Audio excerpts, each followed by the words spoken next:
Ces dernières semaines, c'est vrai que la question de la gestion de l'association CPCC à support du festival Mythos de l'air libre ou encore du même a fait couler pas mal d'encre suite à la publication du rapport de la Chambre régionale des comptes. Pour les écologistes, il est évident que cette association, elle fait partie des acteurs importants du paysage culturel rennais. Et il est évident notamment que le festival Mythos, ou plus récemment la programmation du même, a trouvé son public et fait partie intégrante de la foisonnante vie culturelle rennaise. Pour nous qui avons fait de la diversité culturelle le cœur de notre action, il va de soi que cette association, comme de nombreuses autres associations culturelles rennaises, mérite évidemment d'être accompagnée et soutenue par la collectivité. Il va de soi aussi que cet accompagnement doit être équivalent à celui reçu par les autres associations et nous sommes farouchement attachés à ce traitement équitable. Nous ne sommes pas non plus de celles et ceux qui crions au loup ou au complot. Le rapport de la Chambre régionale des comptes, il est clair et il est transparent. Alors, il fait effectivement un certain nombre de recommandations que la collectivité et l'association se doivent évidemment de mettre en œuvre. Mais encore une fois, et cela a été dit lors des débats précédents, il ne pointe pas d'irrégularité. Il est d'ailleurs bien de la responsabilité des magistrats de la Chambre d'engager une procédure juridique dès lors qu'ils constatent des irrégularités, ce qui, encore une fois, n'est pas le cas ici. Alors, parmi les recommandations du rapport de la CRC, un certain nombre concernent l'administration de l'association et les changements demandés par la CRC relèvent donc en premier lieu de la responsabilité associative. D'autres recommandations relèvent, elles, du rôle de la collectivité et concernent exclusivement le même. L'une de ces recommandations vise à anticiper la fin de l'autorisation temporaire d'occupation du site de la Piverdière par la recherche d'une nouvelle implantation pour les activités du même.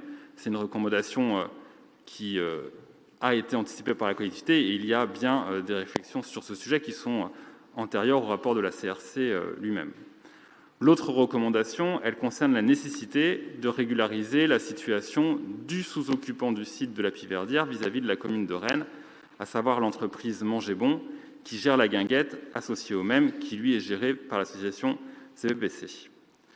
L'activité du même, elle relève bien, ça a été rappelé, d'une activité culturelle gérée par une association, et elle doit bien, dans ce cadre, bénéficier des mêmes niveaux de redevance d'occupation de l'espace public que ceux appliqués à l'ensemble des associations culturelles. Il n'y a pas d'ambiguïté dans ce cadre et il est normal qu'un tarif associatif s'applique.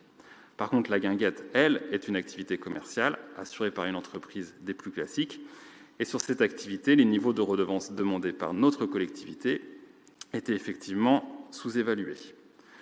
La recommandation de la CRC est donc parfaitement fondée et il est nécessaire que la ville de Rennes régularise cette situation. Ce sera chose faite ce soir, puisque nous actons la forte réévaluation du niveau de redevance qui sera versé par le gestionnaire de la guinguette pour les années 2021 et suivantes. Donc avec 34 000 € de part fixe annuelle et une part variable adossée au chiffre d'affaires, ce niveau de redevance correspond effectivement à ce qui se pratique sur ce type de commerce à Rennes. Les écologistes constatent donc la régularisation de la situation du même et de la guinguette pour les années à venir. Par contre, de notre point de vue, il est évident que cette régularisation doit aussi valoir pour le passé. Alors on peut parfaitement entendre que l'année 2020 a été une année particulière pour tout le secteur de la restauration et des bars. On peut donc parfaitement entendre que sur cette année 2020, au même titre que le soutien fait à l'ensemble des cafés et restaurants, la redevance d'occupation demandée à la guinguette du même soit largement atténuée, voire nulle. Le soutien que notre collectivité a apporté à l'ensemble des cafés et restaurants et au secteur de la culture vaut évidemment aussi pour le même et pour sa guinguette. Mais en 2019, alors on parle bien de 2019 et pas de 2015, je ne sais pas d'où sort cette année de 2015, mais en 2019, le même et sa guinguette ont connu une activité de 107 jours. Ainsi, Manger Bon a ainsi reversé en 2019 une contribution de 69 000 € à l'association CPPC.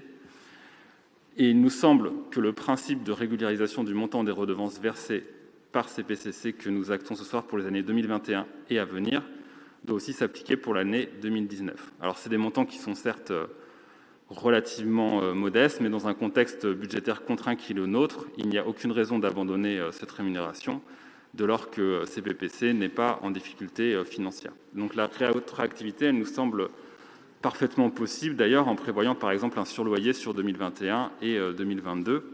Et sans cela, c'est vrai que le dossier CPPC ne saurait être parfaitement clos. Je vous remercie.